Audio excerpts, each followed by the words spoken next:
Guys welcome to trust പുതിയ വീഡിയോയിലേക്ക് എല്ലാവർക്കും സ്വാഗതം. ഇപ്പോൾ ഡെയിലി വീഡിയോസിൻ്റെ ഇതാണ് നമ്മൾ ഇന്നലെ ക്രിപ്റ്റോ ടാക്സ് അല്ലെങ്കിൽ അമേരിക്കയിലായിട്ട് ടാക്സ് കട്ട് ചെയ്യുന്ന ഇടയിലുള്ള ഇമ്പോർട്ടൻസിനെ കുറിച്ച് പറയുമ്പോൾ ഒരുപാട് പേര് ക്രിപ്റ്റോ റിലേറ്റഡ് ഇന്ത്യൻ ടാക്സ് എങ്ങനെയാണ് കൺഫ്യൂഷൻസ് ഉണ്ട്, നമുക്ക് ഡെയിലി അതിനെക്കുറിച്ച് എന്തെങ്കിലും വേണം. കറൻ്റ്ലി അതിനെക്കുറിച്ചുള്ള അപ്ഡേറ്റ്സുകൾ എന്ന് പറഞ്ഞാൽ ഇന്ത്യൻ എക്സ്ചേഞ്ച് ഇപ്പോൾ പല ബിനാൻസ് ആയാലും പല എക്സ്ചേഞ്ചുകളും ഈ പറയുന്ന കാറ്റഗറീസിലേക്ക് അപ്ഗ്രേഡ് ചെയ്തപ്പോഴാണ് അവർക്ക് ഇന്ത്യയിൽ എന്ത് ചെയ്യപ്പെടുന്നുണ്ട് പുതിയതായിട്ട് വീണ്ടും തുടരാനുള്ള അനുവാദം കൊടുത്തത്. അപ്പോൾ അതെങ്ങനെയാണ്, അതിൻ്റെ കണ്ടീഷൻസ് എങ്ങനെയാണ്, TDS എങ്ങനെ അപ്ലൈ ചെയ്യുന്നതെന്നുള്ള വ്യക്തമായ പഠനം നടത്തിയിട്ട് ഞാൻ സംസാരിക്കുന്നതായിരിക്കും കുറച്ചും കൂടി നല്ലത്. ഞാൻ അതിനെക്കുറിച്ച് ഓരോ CA-ക്കാരോടും മറ്റും ഇങ്ങനെ ചോദിച്ച് മനസ്സിലാക്കി വരികയാണ്. അപ്പോൾ അന്നേരം നമുക്കൊരു ഡീറ്റെയിലിംഗ് ആയ വീഡിയോ ചെയ്യുന്നതായിരിക്കും നല്ലത്. ഇപ്പോൾ ബിറ്റ്കോയിൻ റിലേറ്റഡ് ആണെങ്കിൽ ഒരു നല്ലൊരു മന്ത്ലി ക്ലോസ് ഇന്നലെ നമുക്ക് കിട്ടിയിട്ടുണ്ട്.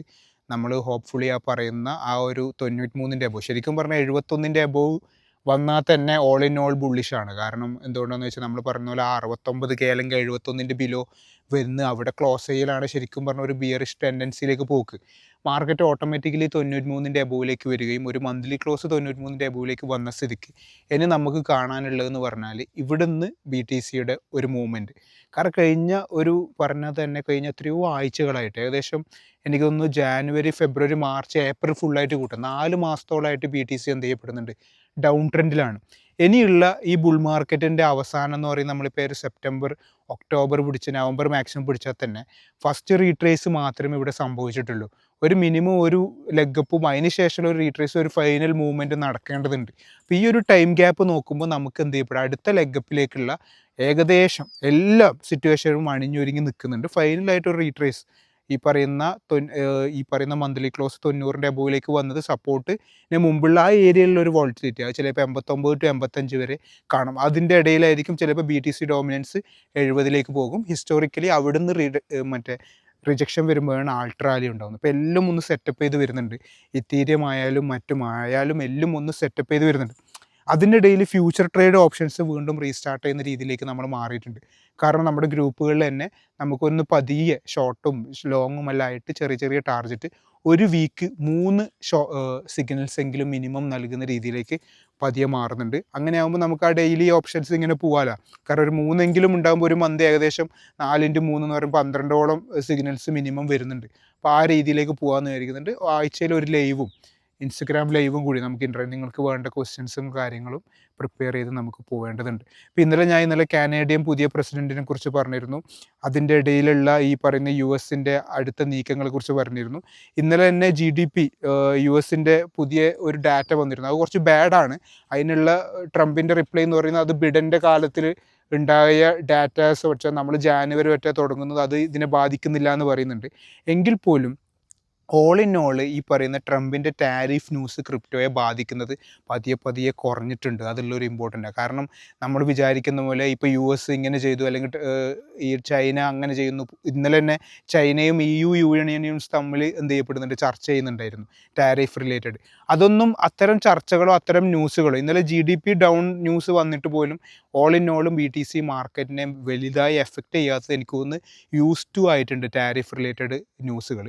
അതുപോലെ ഈ മെയിൽ 7ലും 14ലും ഒക്കെ ആ റിലേറ്റഡ് ഫസ്റ്റ് 2 വീക്സിൽ വരുന്ന അൺഎംപ്ലോയ്മെൻറ്റ് ഡാറ്റ, ഞാൻ നിങ്ങളോട് പറഞ്ഞിരുന്ന ഈ പറയുന്ന ഇൻഫ്ലേഷൻ ഡാറ്റ, ഈ ഫെഡിൻ്റെ റേറ്റ് കട്ട് ഡിസിഷൻ, ഇതൊക്കെ നമുക്ക് ഇമ്പോർട്ടൻസ് ഉണ്ട്. കാരണം ഇൻഫ്ലേഷൻ ഈ മന്തും ഡൗൺ ആയിട്ട് തന്നെ ഉണ്ടെങ്കിൽ, വലിയ രീതിയിൽ അപ്പാവാതിരിക്കുകയാണെങ്കിൽ ബാങ്കിന് ഈ പറയുന്ന യൂറോപ്യൻ ബാങ്കുകളൊക്കെ ഈ പറയുന്ന ഇൻട്രസ്റ്റ് റേറ്റ് കട്ട് ചെയ്തുകൊണ്ട് തന്നെ അമേരിക്കയ്ക്കും, പ്രത്യേകിച്ച് കഴിഞ്ഞ പ്രാവശ്യത്തെ റേറ്റ് കട്ട് ഇല്ലാത്തത് കൊണ്ട് തന്നെ പവലിനെ വരെ മാറ്റാൻ ഞാൻ ശ്രമിക്കുമെന്നുള്ള ന്യൂസുകളൊക്കെ പറഞ്ഞതുകൊണ്ട് തന്നെ എനിക്ക് തോന്നുന്നു ഇപ്രാവശ്യത്തെ ഇൻഫ്ലേഷൻ ഡാറ്റയും ഡൗൺ ആണെങ്കിൽ ഇൻട്രസ്റ്റ് റേറ്റ് കട്ട് ഉണ്ടാകാൻ സാധ്യതയുണ്ട്. അത് ചിലപ്പം ബിറ്റ്കോയിനെ വല്ലാതെ രീതിയിൽ ബുള്ളിഷ് ചെയ്യാനുള്ള സാധ്യത കൂടുതലാണ്. കാരണം ഇതെല്ലാം ഒരുമിച്ച് നിൽക്കുന്നു. ഒരു ഇൻട്രസ്റ്റ് റേറ്റ് കട്ട് ചെയ്ത ന്യൂസും കൂടി വരികയാണെങ്കിൽ അത് വലിയ രീതിയിൽ നമുക്ക് എന്ത് ചെയ്യപ്പെടും, ഒരു ഉത്തേജകം തന്നെ ഈ മാർക്കറ്റിൽ ഉണ്ടാകാൻ സാധ്യതയുണ്ട്. അതേപോലെ ഇത്തീരിയം പോലുള്ള കോയിൻസുകളൊക്കെ ബിയർ മാർക്കറ്റിൽ ഡൗണിലാണ് സ്റ്റില്ലുള്ളത്. നമ്മൾ പലപ്പോഴും മാർക്കറ്റ് കയറിയെന്ന് തോന്നുമ്പോൾ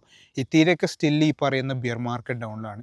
ഒരു ഓൾ ടൈം ഹൈ എങ്കിലും ഈ മാർക്കറ്റിൽ ഈ പല ആൾട്രാലി ഉണ്ടാകുന്ന സമയത്ത് ഉണ്ടാവുന്നതാണ്. കാരണം അതിൻ്റെ പുതിയ അപ്ഡേറ്റ്സുകളൊക്കെ ഓരോ ഡിഫ്ലേഷണറി അപ്ഡേറ്റ്സാണ്. അതായത് ഓരോ പ്രാവശ്യവും അതിൻ്റെ മൂവ്മെൻറ്റ് നടത്തുകൊണ്ടിരിക്കുമ്പോൾ അതിൻ്റെ ടോക്കൺ ബേൺ ചെയ്തുകൊണ്ടിരിക്കുകയാണ്. ഇപ്പോൾ ഞാൻ നിങ്ങളോട് മുമ്പ് പറഞ്ഞിരുന്നു ഈ 2 തരം കോയിൻസ് ഇപ്പോൾ ഡോജിൻ്റെയും ഷിബിൻ്റെയും നോക്കുമ്പോൾ കുറച്ചും കൂടി ഷിബിന് ഗുണകരമാകുന്ന ഒരു വിഷയം എന്താണെന്ന് വെച്ചാൽ ഈ ഷിബ് ഹാഫ് ഡിഫ്ലേഷണറിയാണ്. അപ്പോൾ ഷിബിൻ്റെ ഓരോ അപ്ഡേറ്റ്സിന് ശേഷവും ഓരോ ഇതിന് ശേഷവും എന്ത് ചെയ്യപ്പെടുന്നുണ്ട്, ഷിബ് അതിൻ്റെ ടോക്കൺ ബേൺ ചെയ്തുകൊണ്ടിരിക്കുന്നുണ്ട്. പക്ഷേ ഡോജിനെ സംബന്ധിച്ചിടത്തോളം അത് എന്ത് ചെയ്യപ്പെടുന്നത്, ആഡപ്പ് ചെയ്തുകൊണ്ടിരിക്കുന്നതുകൊണ്ട് തന്നെ ഡോജിന് എന്ത് ചെയ്യുന്നുണ്ട്, ഈ ഒരു റിസ്ക് ഉണ്ട്.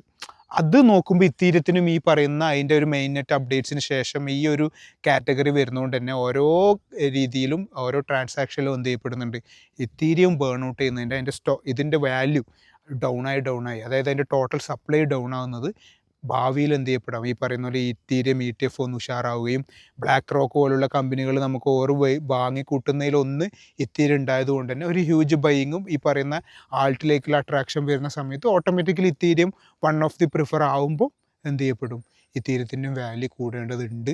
അതേപോലെ XRP സെക്ക് പുതിയ ചെയർമാൻ വന്നു, അതിൻ്റെ മറ്റേ ETF ഡിലേ ഇന്നലെ ന്യൂസ് ഉണ്ടായിരുന്നു. പക്ഷേ എന്തായാലും ഒരു സൂൺ എന്തായാലും XRP റിലേറ്റഡ് ആയിട്ടുള്ള ഒരു ഗുഡ് ന്യൂസുകൾ നമ്മൾ എക്സ്പെക്ട് ചെയ്യണം, പ്രത്യേകിച്ച് ആൾട്ട് റാലി വരുന്ന സമയത്ത്. സൊളാനയും അതിൻ്റെ 200-300 അടുത്തുള്ള പുതിയ ഹൈയിൽ വന്നതിന് ശേഷം നല്ല രീതിയിൽ പെർഫെക്റ്റ് റീടെസ്റ്റ് നടത്തിയിരുന്നു. 150 അപ്പോൾ 120 അടുത്തേക്ക് വരെ വന്നിരുന്നു.